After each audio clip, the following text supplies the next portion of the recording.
Hari ini, marilah berkongsi firman Tuhan dengan khutbah yang bertajuk, Marilah menuju ke kerajaan Tuhan yang mulia.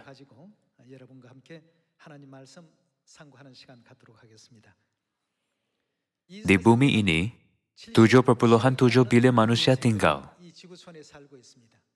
Apabila Anda melihat kehidupan harian mereka, sesetengah orang mungkin melakukan perkara-perkara yang bermakna, manakala sesetengahnya menghabiskan masa secara sia-sia.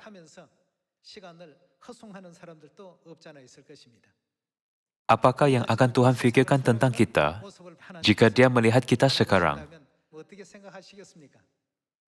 Bukan sahaja Tuhan, tetapi ramai makhluk rohani dan malaikat di syurga pun akan berasa kasihan terhadap kita. Namun, apakah yang akan Tuhan fikirkan jika kita menuju ke kerajaan syurga yang mulia? Tuhan akan memuji dan memberkati. Dia menjalani kehidupan yang baik dan benar, bukan? Hari ini, marilah pelajari buku Pengkhotbah, di mana penulis banyak kali berkata sia-sia. Berapa banyak kali ungkapan sia-sia muncul di dalam buku Pengkhotbah? Saya berasa ingin tahu, saya mengiranya, dan kira-kira 25 ayat mengatakan sia-sia. Saya terkejut. Piawaian bagi kehidupan yang sia-sia dan kehidupan yang bermakna tertulis di dalam Alkitab. Jadi marilah pelajari ajaran Tuhan tentang cara untuk menjalani kehidupan kita supaya kita dapat membuat lebih banyak usaha ke arah kerajaan Tuhan yang mulia. Marilah melihat buku Pengkhotbah bab 1 ayat 1. Inilah perkataan Pengkhotbah, anak Daud, Raja di Yerusalem. Kesia-siaan belaka, kata Pengkhotbah. Kesia-siaan belaka, segala sesuatu adalah sia-sia. Jika Anda hanya membaca ayat-ayat ini, Anda akan salah faham dan berfikir secara negatif. Apakah yang begitu sia-sia? Pengucap sedih, kerana apabila manusia hidup di bumi, mereka berusaha untuk perkara-perkara yang hanya tinggal sementara, kemudian lenyap. Tuhan telah menyediakan kerajaan syurga abadi untuk manusia. Namun, mereka tidak melihatnya, tetapi berusaha untuk perkara-perkara yang akan lenyap selepas masa yang singkat. Di dunia rohani, Tuhan melihat manusia dan berkata, kesia-siaan belaka, segala sesuatu adalah sia-sia. Apakah kehidupan yang orang jalankan sehingga Tuhan berkata demikian? Marilah menyambung dengan ayat 3. Apakah gunanya manusia berusaha dengan jerih payah di bawah matahari, keturunan yang satu pergi dan keturunan yang lain datang, tetapi bumi tetap ada. Matahari terbit, matahari terbenam, lalu terburu-buru menuju tempat ia terbit kembali. Angin bertiup ke selatan, lalu berputar ke utara. Terus-menerus ia berputar, dan dalam putarannya angin itu kembali. Semua sungai mengalir ke laut, tetapi laut tidak juga menjadi penuh. Kemana sungai mengalir, ke situ sungai mengalir selalu. Segala sesuatu menjemukan, sehingga tak terkatakan oleh manusia. Mata tidak apa, tidak kenyang melihat. Bagaimana dengan telinga? Telinga tidak puas mendengar. Apa yang pernah ada akan ada lagi, dan apa yang pernah dibuat akan dibuat lagi. Tak ada sesuatu yang baru di bawah matahari. Adakah sesuatu yang dapat dikatakan, lihatlah, ini baru, tetapi itu sudah ada dulu, lama sebelum kita ada. Kenang-kenangan dari masa lampau tidak ada, dan dari masa depan yang masih akan datang pun, tidak akan ada kenang-kenangan pada mereka yang hidup sesudahnya. Aku Pengkhotbah adalah Raja atas Israel di Yerusalem. Aku membulatkan hatiku untuk memeriksa dan menyelidiki dengan hikmat segala yang terjadi di bawah langit.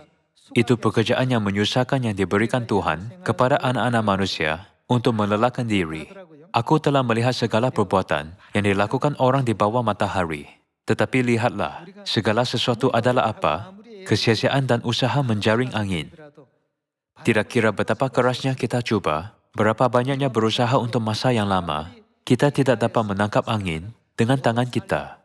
Sama juga, segala sesuatu adalah satu siri perkara yang sia-sia. Jika seseorang hidup di bumi, di bawah matahari, tanpa mempunyai malamat dan tujuan yang menuju ke arah syurga, Saya tidak akan membaca semua ayat di dalam buku pengkhotbah, tetapi biarlah saya tunjukkan Anda berapa banyak kali ungkapan sia-sia muncul.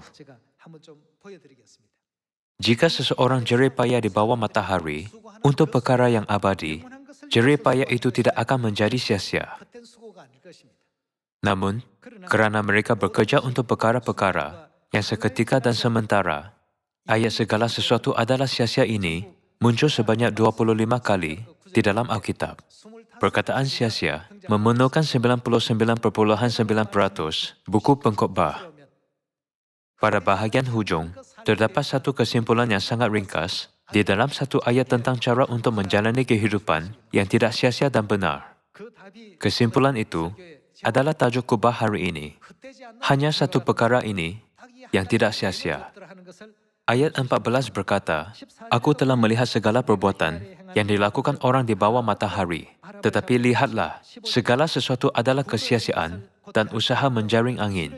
Ayat 15, "Yang bongkok tak dapat diluruskan, dan yang tidak ada tak dapat dihitung.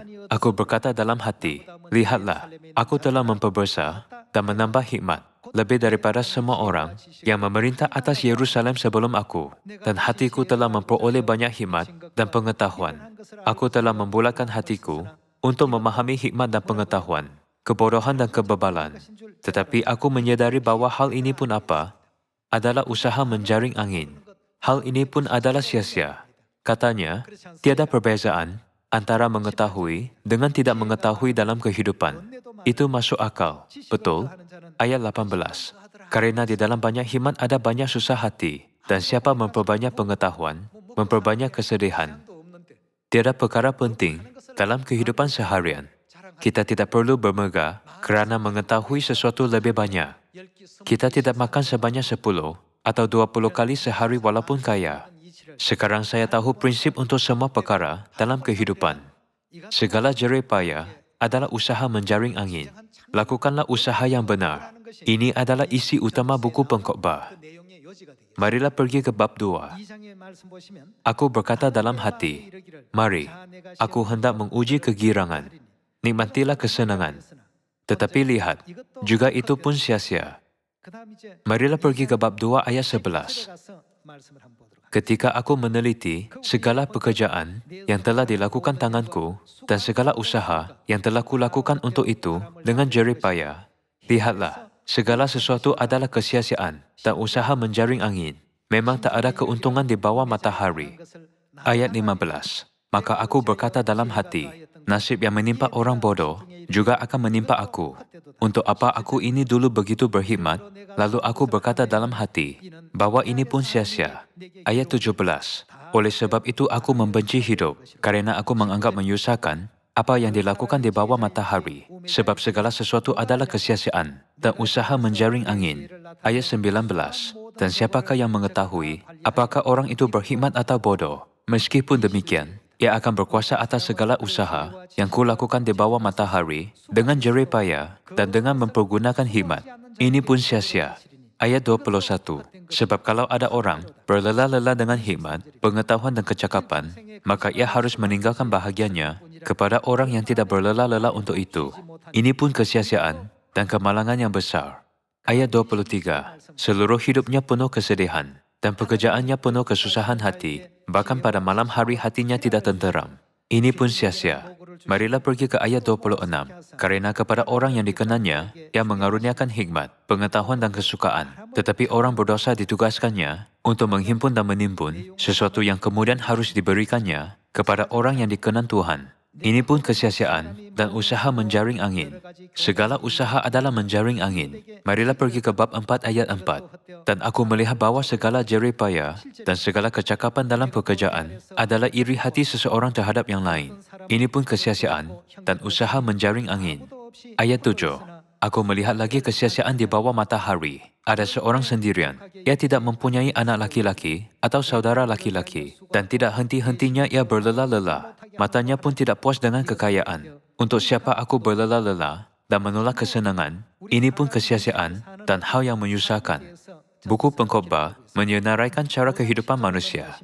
Marilah pergi ke bab 5 ayat 9. "Siapa mencintai uang, tidak akan puas dengan uang, dan siapa mencintai kekayaan, tidak akan puas dengan penghasilannya. Ini pun sia-sia.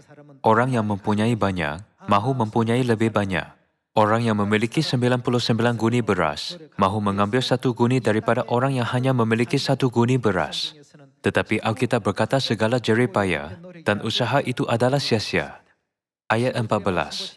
Sebagaimana ia keluar dari kandungan ibunya, demikian juga ia akan pergi. Telanjang seperti ketika ia datang, dan tak diperolehnya dari jerih payahnya, suatu pun yang dapat dibawa dalam tangannya. Dia telah datang ke dunia dengan tangan kosong, jadi dia juga akan meninggalkan dunia dengan tangan kosong. Ayat 15. Ini pun kemalangan yang menyedihkan. Sebagaimana ia datang, demikian pun ia akan pergi. Dan apakah keuntungan orang tadi yang telah berlelah-lelah menjaring angin? Segala sesuatu betul-betul adalah sia-sia. Tuhan memberitahu kita melalui ayat-ayat pendek. Marilah pergi ke bab 6 ayat 1. Ada suatu kemalangan yang telah kulihat di bawah matahari yang sangat menekan manusia. Orang yang dikaruniai Tuhan kekayaan, harta benda dan kemuliaan, sehingga ia tak kekurangan suatu pun yang diingininya. Tetapi orang itu tidak dikaruniai kuasa oleh Tuhan untuk menikmatinya, melainkan orang lain yang menikmatinya. Inilah kesia-siaan dan penderitaan yang pahit. Andaikan bahawa seseorang menerima warisan yang hebat daripada ibu bapanya, tetapi dia sakit dan akan mati tidak lama lagi, apakah kebaikan untuk dia dari warisan yang dia miliki? Perkara seperti itu sering berlaku di bawah matahari. Sebab itulah dikatakan, ia juga adalah sia-sia. Ayat 9. Lebih baik melihat saja daripada menuruti nafsu. Ini pun kesia-siaan dan usaha menjaring angin. Dari bab 1 hingga bab 12 yang terakhir, kehidupan tanpa mencari Tuhan adalah sia-sia, dan semua hasil jerih payah seseorang adalah sia-sia.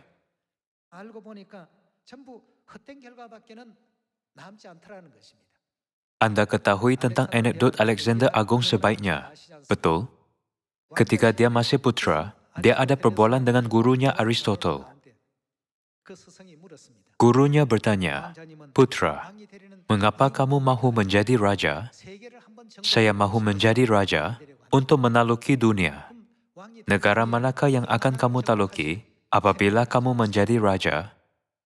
"Saya akan menaluki Asia dahulu." "Jika kamu menaluki Asia, apakah yang akan kamu lakukan?" "Saya akan menaluki Afrika." "Apakah yang akan kamu lakukan seterusnya?" "Jika kamu menaluki Asia, Afrika, dan Eropah, tiada lagi tanah untuk ditaluki. Apakah yang akan kamu lakukan selepas itu?" Dia akan menjadi tua pada masa itu. Menaluki wilayah tidak dapat dilakukan dalam sehari. Jadi dia berkata, "Saya akan mati selepas itu. Apalagi yang dapat saya lakukan selain kematian?" Ia penghujung yang sama, jika kamu mati selepas menaluki negara lain ataupun mati tanpa penalukan, mengapakah kamu berusaha untuk menaluki negara lain? Saya berfikir ia soalan yang bagus sebagai guru sebenar kepada pelajarnya. Penghujung kehidupan manusia adalah sama. Alexander Agung mati apabila dia masih muda. Dia hanya berusia 33 tahun. Sejarah berkata bahawa dia mati akibat demam tifoid semasa menaluki negara lain. Adakah dia perlu menaluki negara lain dengan mengorbankan begitu banyak nyawa? Bukankah ia juga sia-sia pada akhirnya? Semasa membunuh begitu ramai orang, dia telah memusnahkan banyak keluarga. Walaupun itu bukan niatnya. Askar-askar yang mati juga mungkin suami dan ketua keluarga. Apakah yang Alexander Agung perolehi selepas membunuh banyak nyawa dan menaluki wilayah yang luas? Adakah terdapat mana-mana tempat yang tinggal di bawah nama Alexander? Adakah sesuatu yang masih dimilikinya? Sebab itulah dia meninggalkan kehendak apabila dia meninggal. Dia melihat katilnya di mana dia berbaring kerana sakit. Ia katil yang kecil, dan tempat di mana dia berbaring adalah lekuk. Dia berfikir, tanah yang saya dapat ambil hanya beberapa meter persegi apabila saya mati. Mengapakah saya membunuh begitu ramai orang untuk menaluki tanah itu? Harapan terakhirnya adalah, biarlah tanganku keluar dari keranda. Sejarawan berkata bahawa dia berkata demikian mungkin kerana dia mahu menyampaikan pengajaran bahawa dia meninggalkan dunia dengan tangan kosong walaupun selepas menaluki banyak tempat. Kalian semua, betapa sia-sianya. Dia tidak memperoleh apa-apa pun di dunia. Para pahlawan, wira-pewira, orang kaya, ahli politik, dan orang yang berkuasa kelihatan memiliki banyak dan memerintah banyak perkara di dunia. Tetapi apabila masa berlalu, mereka berakhir di bumi. Salomo juga menikmati segala-galanya sebagai raja di bumi ini. Betul? Dia tidak merintangi matanya jika dia mahu memandang, dan dia tidak menahan hatinya jika dia mahu melakukan.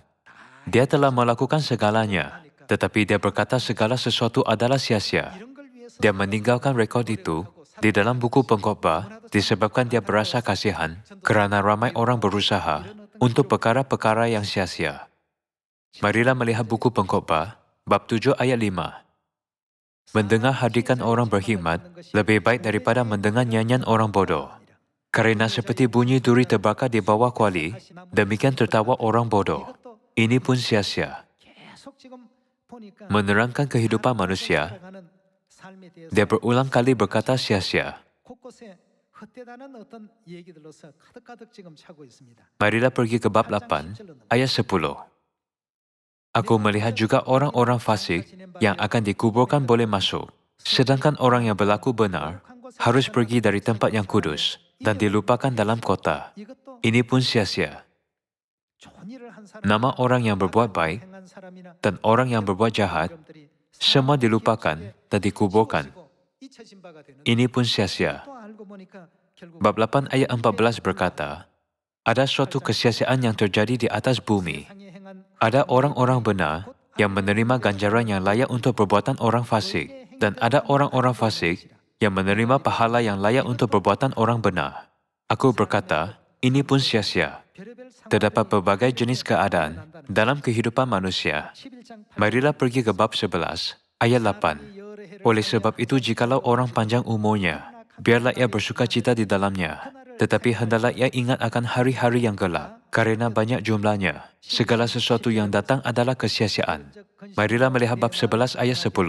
Buanglah kesedihan dari hatimu dan jauhkanlah penderitaan dari tubuhmu, kerana kemudahan dan fajar hidup adalah kesia-siaan.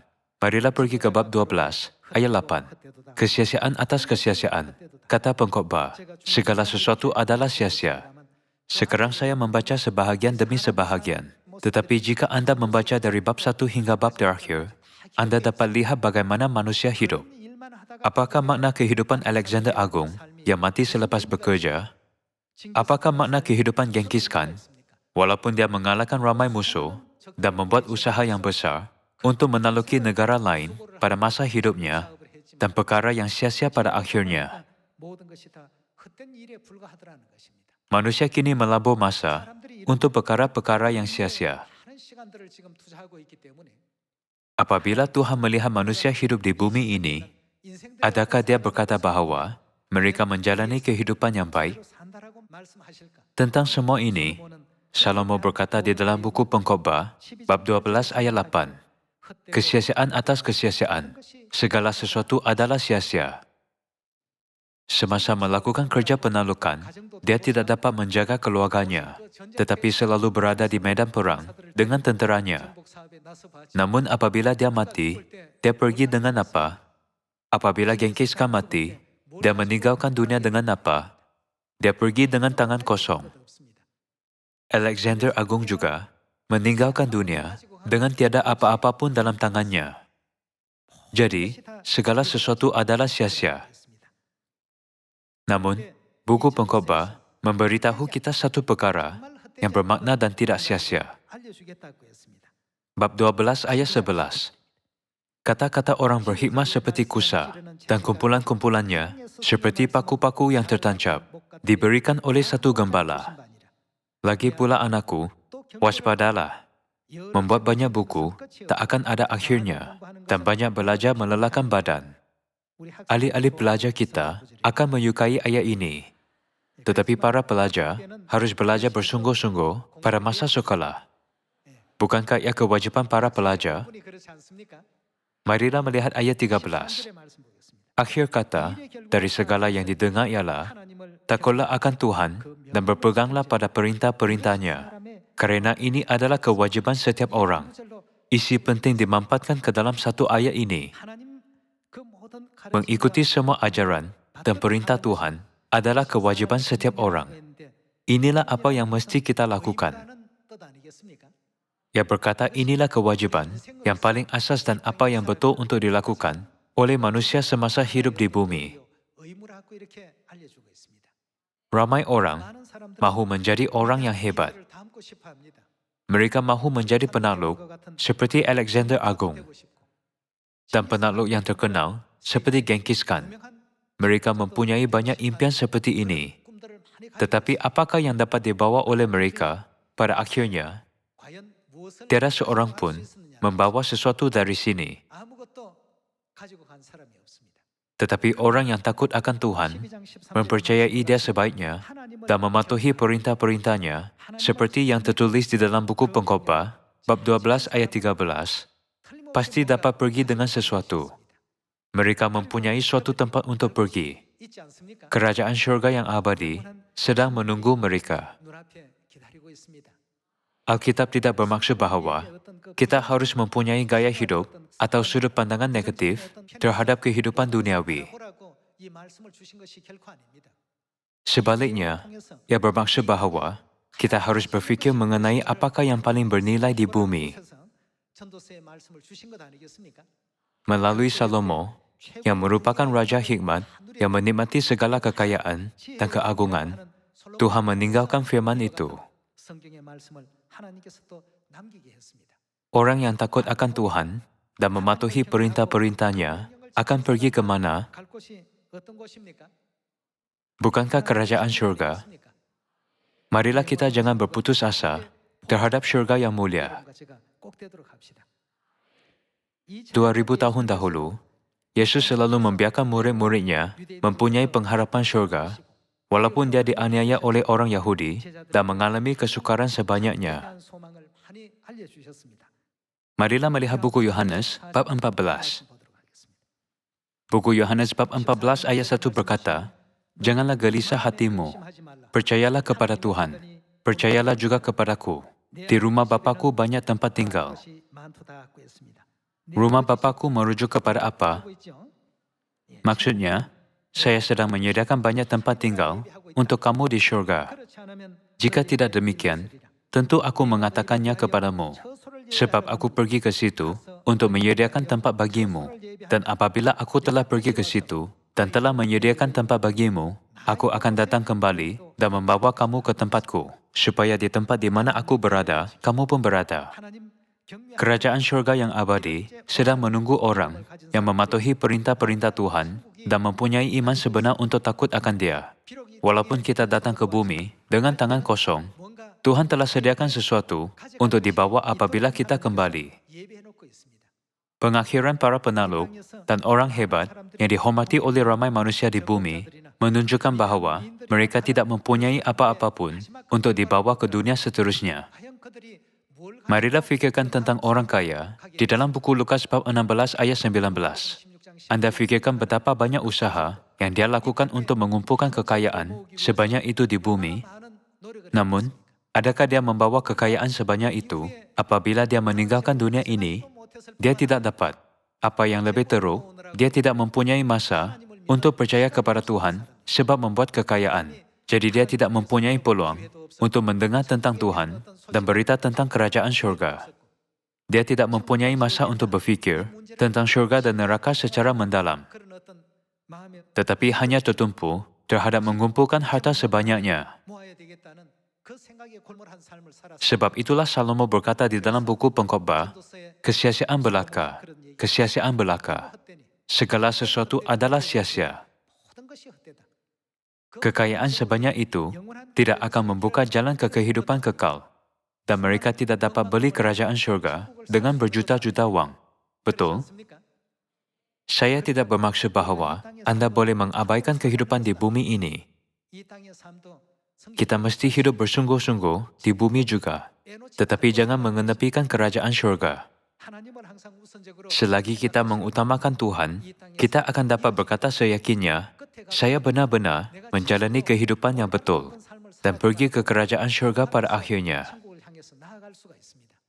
Pada masa apabila kehidupan fizikal kita berakhir, kita akan hidup di syurga, yaitu dunia rahmat yang lebih baik, di mana kita akan menikmati kehidupan kekal dan keseronokan bersama dengan Tuhan buat selama-lamanya. Sebab itulah Yesus berkata di dalam buku Yohanes bab 14, Aku pergi ke situ untuk menyediakan tempat bagimu, dan apabila tempat itu siap disediakan, Aku akan membawa kamu ke tempat di mana Aku berada. Dia bermaksud bahawa Dia akan membimbing kita ke syurga. Kalian semua, marilah pergi ke tempat mulia di mana Tuhan tinggal sepastinya. Janganlah kehilangan pengharapan syurga. Walaupun kita mungkin mengalami kerugian dan kekurangan sesuatu yang diperlukan di bumi, kita tidak harus terlepas atau kehilangan kerajaan syurga.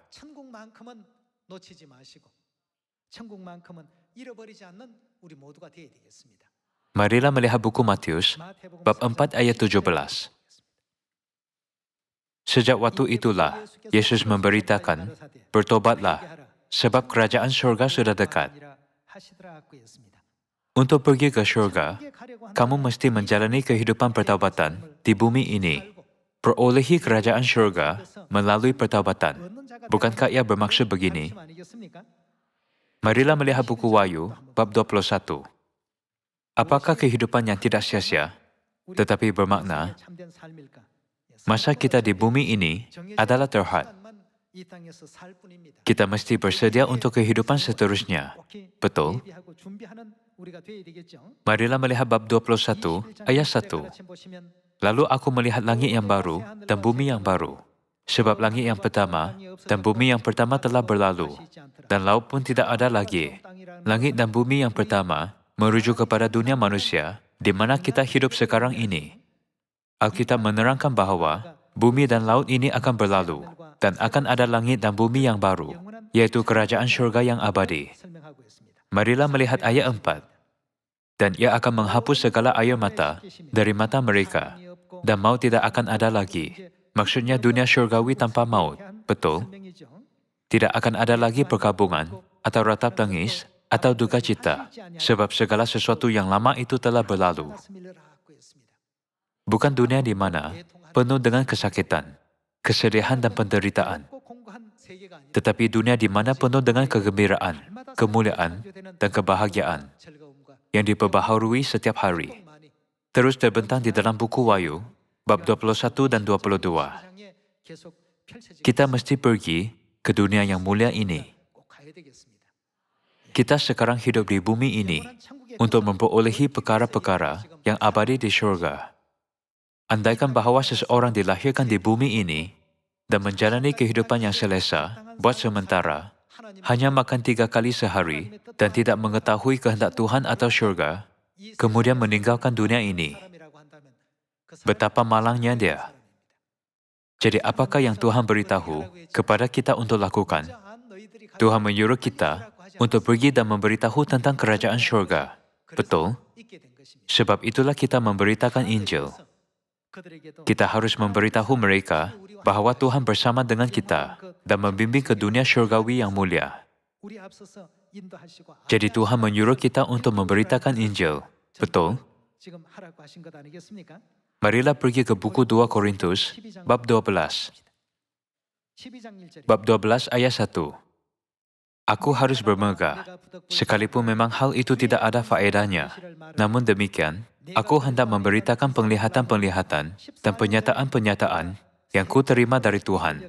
Aku tahu tentang seorang Kristen 14 tahun yang lampau, entah di dalam tubuh, aku tidak tahu. Entah di luar tubuh, aku tidak tahu. Tuhan yang mengetahuinya. Orang itu tiba-tiba diangkat ke tingkat yang ketiga dari surga.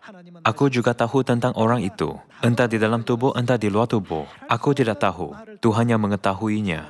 Ia tiba-tiba diangkat ke Firdaus dan ia mendengar kata-kata yang tak terkatakan, yang tidak boleh diucapkan manusia. Di dalam buku 2 Korintus bab 12, Paulus menulis bahawa kita akan menerima ketenangan yang hebat, berkat dan pujian yang besar apabila kita pergi ke syurga.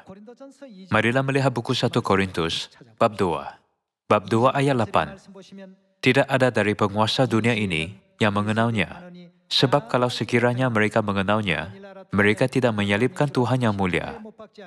Tetapi seperti ada tertulis, apa yang tidak pernah dilihat oleh mata, dan tidak pernah didengar oleh telinga, dan yang tidak pernah timbul di dalam hati manusia, semua yang disediakan Tuhan untuk mereka yang mengasihi Dia.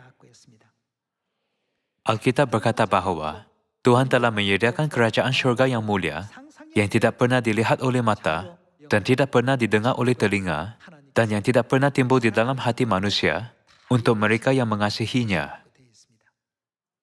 Yesus juga berkata, "Aku pergi ke situ untuk menyediakan tempat bagimu."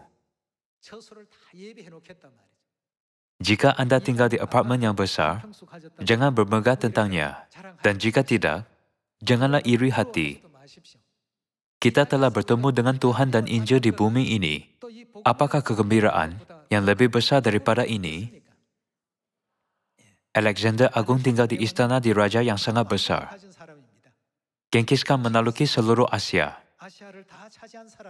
Adakah mereka berpuas hati apabila memiliki itu? Mata apa? Mata tidak kenyang melihat. Telinga tidak puas mendengar. Dia tidak berpuas hati. Tidak kira berapa banyaknya dia miliki. Mereka tidak akan berpuas hati, walaupun mereka menaluki seluruh Asia, Afrika, dan Eropah, bahkan mendapat seluruh dunia pun. Kalian semua, apabila memandang dari syurga, bumi ini hanya sebiji butiran pasir di dalam alam semesta yang luas. Janganlah membahagiakan kehidupan kita, cuba untuk memperoleh perkara-perkara yang remeh itu, tetapi menumpukan hati dan minda kita ke dalam kerja penginjilan tentang kerajaan Tuhan kepada orang yang tidak mengetahui Dia, agar mereka semua dapat bertaubat dan kembali ke pangkuannya. Marilah melihat satu lagi ayat. Buku Wahyu bab 22, ayat 1. Lalu ia menunjukkan kepadaku sungai air kehidupan yang jernih bagaikan kristal dan mengalir keluar dari takhta Tuhan dan takhta Anak Domba itu.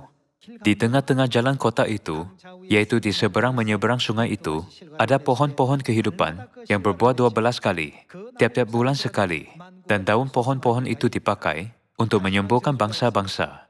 Maka tidak akan ada lagi laknat. Takhta Tuhan dan takhta Anak Domba akan ada di dalamnya, dan hamba-hambanya akan beribadah kepadanya, dan mereka akan melihat wajahnya, dan namanya akan tertulis di dahi mereka. Dan malam tidak akan ada lagi di sana. Dan mereka tidak memerlukan cahaya lampu dan cahaya matahari, sebab Tuhan akan menerangi mereka. Dan mereka akan memerintah sebagai raja sampai selama-lamanya. Kita akan memerintah buat selama-lamanya di dunia yang mulia. Tuhan telah menyediakan kemuliaan itu dan sedang menunggu kita. Setiap orang dilahirkan dengan tangan kosong, dan mereka meninggalkan dunia ini dengan tangan kosong. Namun, kita tidak akan kembali dengan tangan kosong. Sudah pasti, kita juga datang dengan tangan kosong, tetapi kita akan kembali ke syurga dengan kasih, berkat, dan janji Tuhan. Semua ahli keluarga Sion, janganlah berputus asa terhadap kerajaan syurga ataupun kehilangannya. Marilah mengatasi semua kesukaran, kerana kerajaan syurga adalah milik kita. Kita harus hidup di dunia itu, bukan? Saya memberikan kesyukuran dan kemuliaan abadi kepada Tuhan Bapa dan Tuhan Ibu kerana memberikan kita harapan yang mulia dan indah itu. Terima kasih banyak.